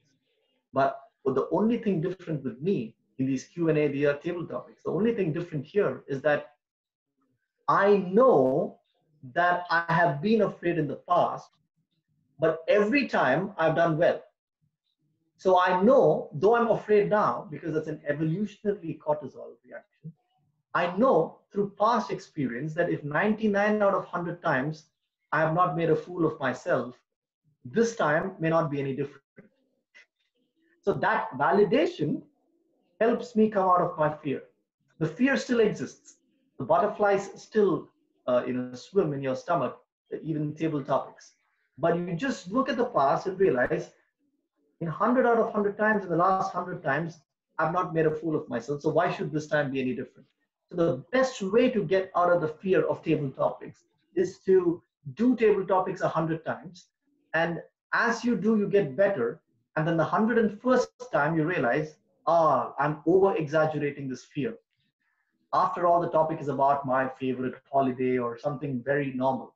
So that's a way to get out of table topics. The best way to prepare for table topics is, of course, the more you read, for example, the more information you have, so the more you have to talk about. But beyond that, just keep doing more table topics. So that was the one part of the question. This other part was, how much then do you prepare for a 7-minute speech? Oh, for the 7-minute speech. It's like the way Japanese work, don't they? It's the more time you put on getting the fundamentals right, the lesser time you need to do on keep draft. How many of you have prepared speeches where you put version 21, version 42, version 55, version 105? The idea is to spend least time on versions if you put enough time in the beginning. For example, like what we discussed today, if you really understand what's my core message in the speech, and if you spend disproportionate time on that, then getting into drafting 800 words would lead you to lesser revision after that. Because if you just come up with a random speech because you liked a blood donation that you did, and then you realize, oh, I'm getting too detailed, let me revise. So if you're able to think of what value am I trying to, think of like a private equity guy, he always asks himself, how do I create value? So if you ask yourself, what value am I creating to the audience? And then you realize the topic is blood donation, but the value is what of yourself are you giving? Now you've done 60% of the hard work. Now when you create a speech, there are chances you may do lesser revisions and lesser versions of it as you would have done before. So that's the way I try to prepare, to reduce the time as much as possible. Right. I wanted to pick up on how you had spoken about the blood donation speech, and then you spoke about zooming in and zooming out in a way of crafting it. There's a question which has come in, which says that it was a wonderful example on how to do that. But how do you know the perfect focal length? How do you then know for yourself that, okay, this is the point that you have to stop either zooming out or zooming in? Yeah, and that completely depends on the context of your presentation. So if I am presenting at work, if I'm a project manager, for example, and I'm presenting to my counterpart in my client organization, I know I need to zoom in to a level where we're discussing details. But if I'm presenting to the project sponsor or project owner, I know I need to zoom out, and my core purpose is to connect the project with the larger client organization's outcomes. Similarly, in Toastmasters, you ask yourself, this is an international speech contest. The purpose of this talk is to create impact in a way my audience feels motivated, inspired. Now, what is the extent of zooming I need to do to leave that feeling? So that feeling is not going to come to them if I'm going to list down the 6 things you need to do to donate blood. That feeling may not even come to them if I say, what are the benefits of donating blood? Because they may already know that. Some of them may have a counter view to it. There's always a smart guy in the audience who quotes the research that says, no, you're wrong. So I'm getting caught up in the details, so I'm not able to inspire them. So probably a good way, a good focal length could be non-controversial. What is the exact zooming where nobody can disagree with your core message? They can disagree with your topic, but nobody can disagree with your core message, which is we can all give of ourselves to others. They may disagree that it's blood, but hey, you can say for you it could be time, for you it could be money, for you it could be something else. The moment you realize that here is a message where I've included everybody in the audience, nobody can disagree with that core message, then that could be a right book. I'm mindful of the time. Maybe we're coming to a close, possibly the last or the second last question, depending on how long it will go. In Nepal, we have, as in other parts of the world, we have members of different age group and different level of intelligence and experience. So when we work on a project, especially for those who have been in the profession for a long period of time, and they've stopped sort of writing it out and talking to the mentor. You spoke about that you do not have any specific mentors, but here we encourage members to speak to a mentor and figure out what can be improved, how can it be worked on. But some people have this difficulty of sharing that speech with the mentor because they have already sort of working it around their head and not really writing it down. So what is your suggestion to those members who may not be able to write it out and then share that? Yeah. Firstly, I've had tremendous mentors in my Toastmasters. I don't have a specific mentor for the World Championships in specific but I draw a lot of feedback from different people, and each of us have our styles.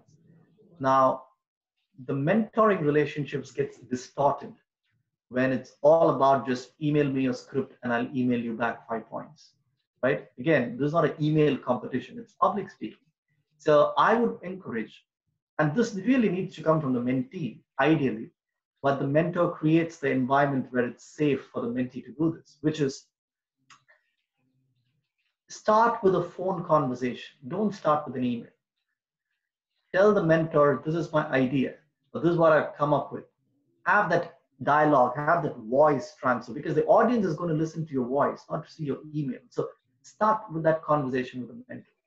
So the mentor, if your mentor only expects a script and the mentee is not a script kind of person, don't force that person because you want to just do an email transaction. Try to have a conversation to begin with. And the mentee may get inspired by that conversation and then put down a script and send it to you. Probably they're struggling to come up with a script.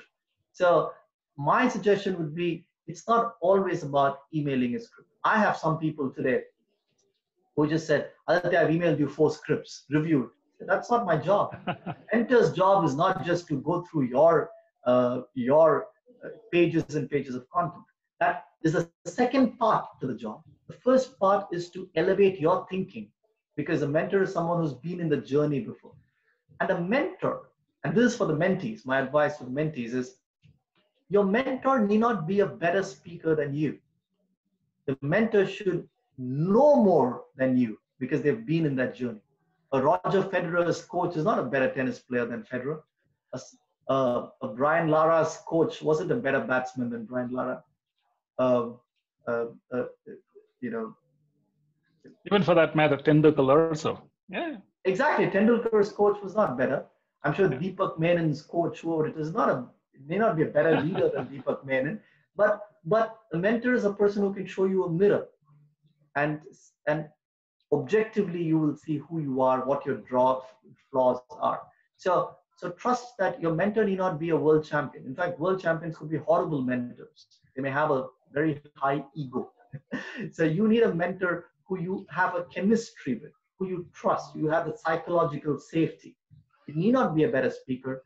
And therefore, from a mentor's perspective, don't just do a script mentoring, have a relationship. And from a mentee's perspective, connect with a mentor who you have a chemistry with, not necessarily who's a better speaker. Thank you, Aditya. We could go on and on, but we have a time limit to keep. Thank you so much. I would like you to say something to our Toastmasters fraternity in closing off before I hand it over to Ranjit. Some message to our members in Nepal. Absolutely. I've told the story so many times, but I never get tired of finishing a presentation with the story, which is what my mentor, taking from the previous question, told me. In 2010, I started losing interest in Toastmasters. I thought I won't renew. I wasn't getting much from it. I was kept being asked to do the evaluator role in every meeting. I said, where am I learning through this process? And we were in the Marina Beach in Chennai, and it's a beautiful beach. It's a long beach in Chennai, South India. And my mentor asked me this question. He asked, Aditya, how much of water do you think you can bring from the sea back to land? And I told my mentor, probably 5 liters, 10 liters, probably 20 liters. If I do my workouts and my push-ups, I can bring 10 liters. And then he asked me, Aditya, has the amount of water you can bring to land, does that depend on the amount of water the sea has? I said, no, it doesn't seem to be the case. The sea, for this problem, the sea is an unlimited reservoir of water. The only thing that inhibits the water I can bring to land is the vessel that I carry to the water. And the mentor said, it's right. If you take a teaspoon, whatever you try, you can only come back with a teaspoonful of water. If you take a tanker lorry, you can come back with a tanker full of water. So then he said something very insightful. He said, Toastmasters or life itself is similar. The question we often wrongly ask, and you are doing it now, Aditya, in 2010, is whether Toastmasters has enough to offer you. But in truth, Toastmasters created a Deepak Menon, a Dhananjay Hetirachi, and it also creates the average member who doesn't learn. So it's not about how much learning Toastmasters can offer you. It's about what vessel you carry into your Toastmaster meeting. If you carry a teaspoon, you only get back a teaspoonful of learning.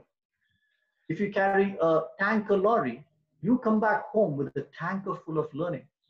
In this session today, it doesn't really matter how good Aditya is or how bad Aditya is. What really matters is the vessel that you carried and are carrying. If you came in with a closed mind, thinking your way of speech preparation is already good, teaspoon, you go back with that learning.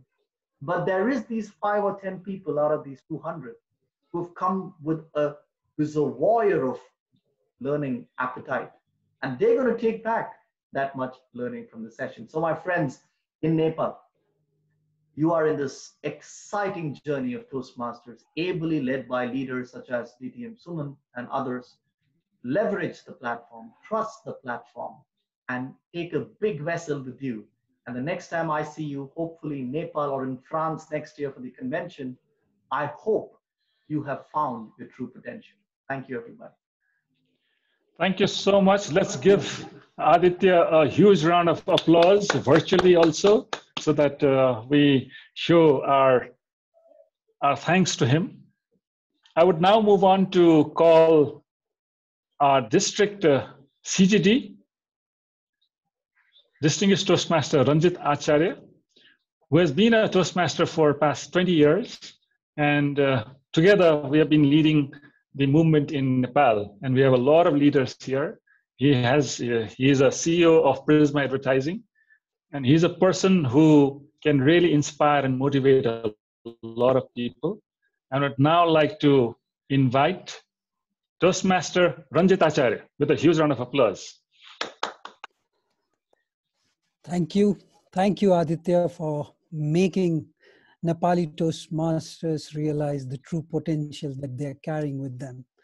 I'm sure they are going to have big vessels with them now to bring forward inside Toastmasters sea of knowledge that we have from where we can learn. When you are talking about let's pick something and create a topic, I had said jailed or bailed. And truly, I feel that after having this session here, listening to you, thanks to Corona for keeping us inside home. You are inside home. That's why we could have this insightful session with you. Thank you very much. And that's why everything that happens in our life happens for good. And this is one of the reasons of Corona, that we could turn it around and create this opportunity not only for ourselves, for our entire fraternity here in Nepal. And thank you for showing that gesture, coming on board, giving your precious time, and then sharing your knowledge.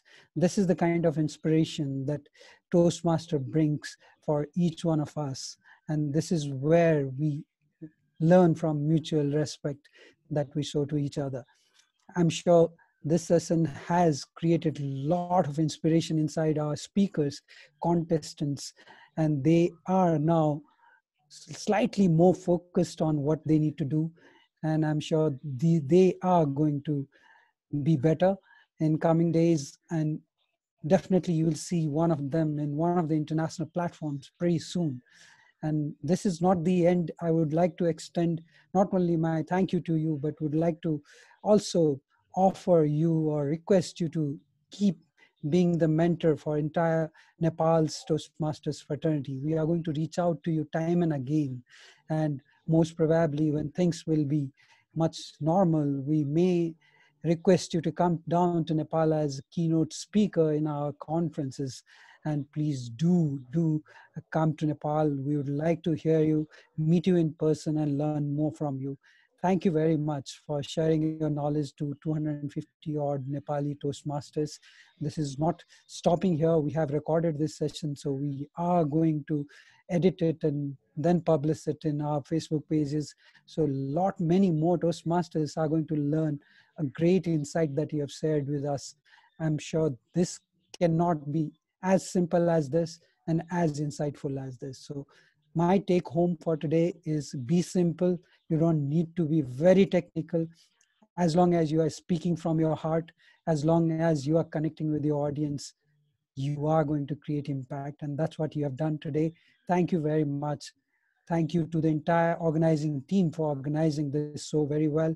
We are overwhelmed with number of participants inside this hall, silent, listening to you, Aditya's speech, and all the takeaway points.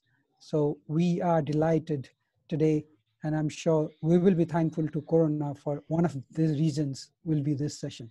Thank you very much. Thank you so much for the kind words. And moving on, I would like to now welcome our division editor, Toastmaster Alpha, to share her closing remarks.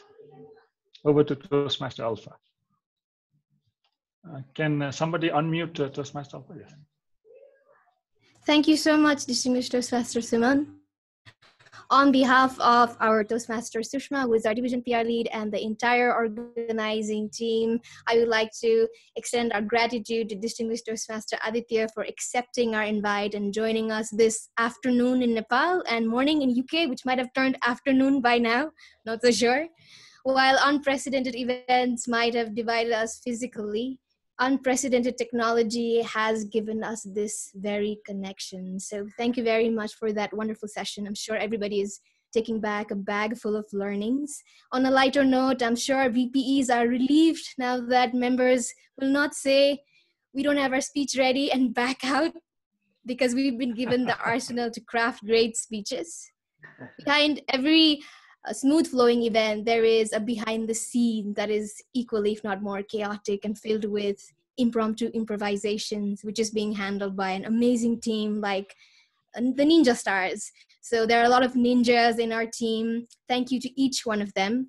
Distinguished Toastmaster Suman for always having our back, remembering even the smallest of details. Our very own District CGD, Distinguished Toastmaster Ranjit, District PQD, Toastmaster Nimish for all the support from District 41. Our District PR lead, Toastmaster Sushma, who has been coordinating this entire thing. She hasn't slept well in a few days, I know.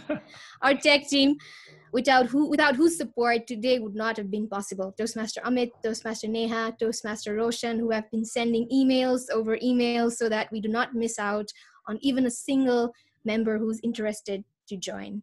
Our PR team of the division, Toastmaster Chandrayan, Toastmaster Manish, Toastmaster Sandeep, who have been pouring in their endless support.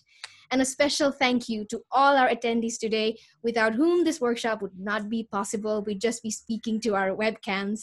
Thank you so much for taking out your time and joining us. Thank you is really the least we could say. So thank Thank you again. Thank you, everyone. With this, I would like to call the meeting to end. Ladies and gentlemen, have a wonderful Saturday. Thank you. Thank you very much, everyone. Thank you, Aditya. We'll connect offline. Thank you. Thank you.